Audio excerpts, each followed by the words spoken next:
With Captain America Civil War about to kick off Phase 3 of Marvel's cinematic universe, many fans have been revisiting the films that have led up to this epic battle of the Titans. Disney and Marvel Studios head Kevin Feige have done an excellent job overall, but you don't build a billion-dollar franchise without making a few mistakes along the way. Here are the 10 biggest movie mistakes the MCU has made so far.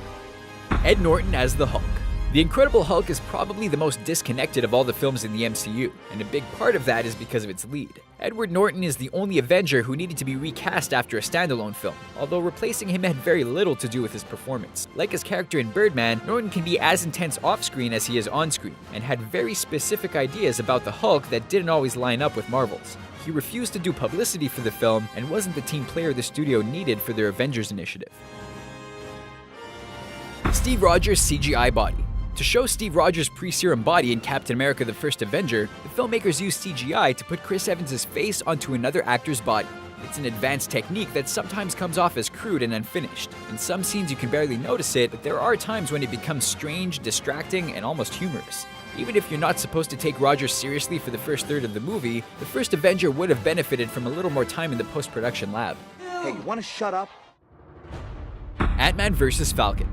Marvel takes every opportunity to remind us that all of these films take place in the same universe, even if that means unnecessary cameos. Ant-Man had potential to be the only true standalone film in the MCU's Phase 2, but just in case people weren't sure what universe they were in, they squeezed in an awkward confrontation between Ant-Man and secondary Avenger Falcon. The whole scene reeks of studio notes and reshoots. At Marvel, the studio always trumps the director, which has cost them the talents of Edgar Wright and who knows who else. Black Widow.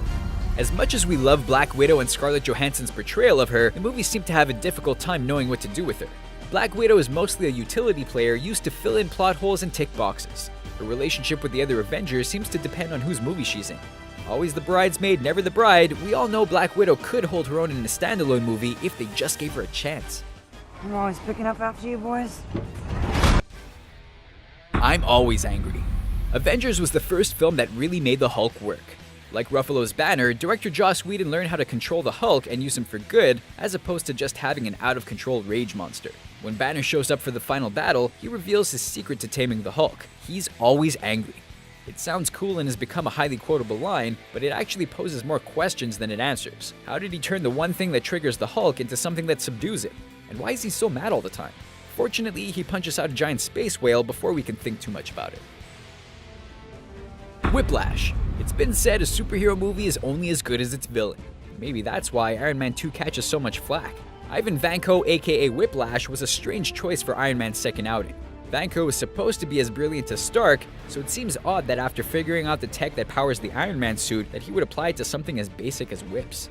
Everything about the character, from his motivation to his look to Mickey Rourke's weird Russian accent, just didn't mesh for audiences. In the end, it was Sam Rockwell's more comedic villain Justin Hammer who was the better foil.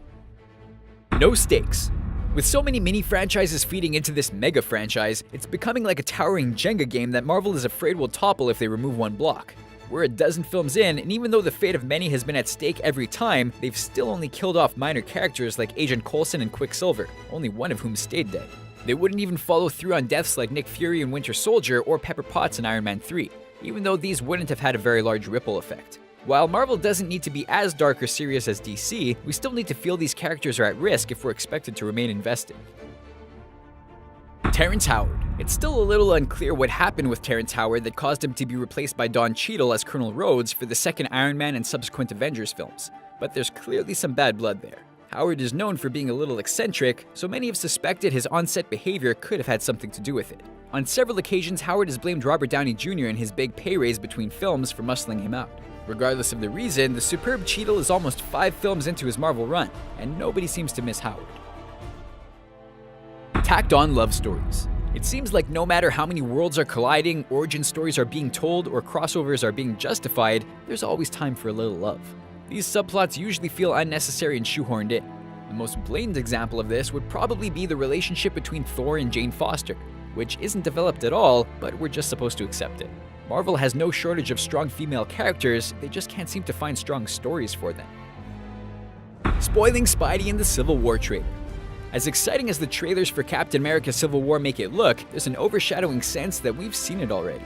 The main event is the Avengers fighting one another, but even that we've seen. Maybe that's why they felt they needed to show the addition of fan-favorite Spider-Man in the second trailer. This is the kind of reveal that should have been saved for the first time you see the film. It would have been a moment that would make audiences cheer in the theater, but now it's just something they'll wait for. It's hard to imagine Civil War containing any surprises that would be as big or as fun as this one. I guess the execs got a little too excited about finally coming to an agreement with Sony to use the wall crawler and slung their web too soon. While we love what Marvel has done with their cinematic universe so far, nobody's perfect. But at least they seem to be learning from their mistakes as they perfect the formula they helped invent. What MCU missteps bothered you? Let us know in the comments below, and be sure to subscribe for more videos like this one.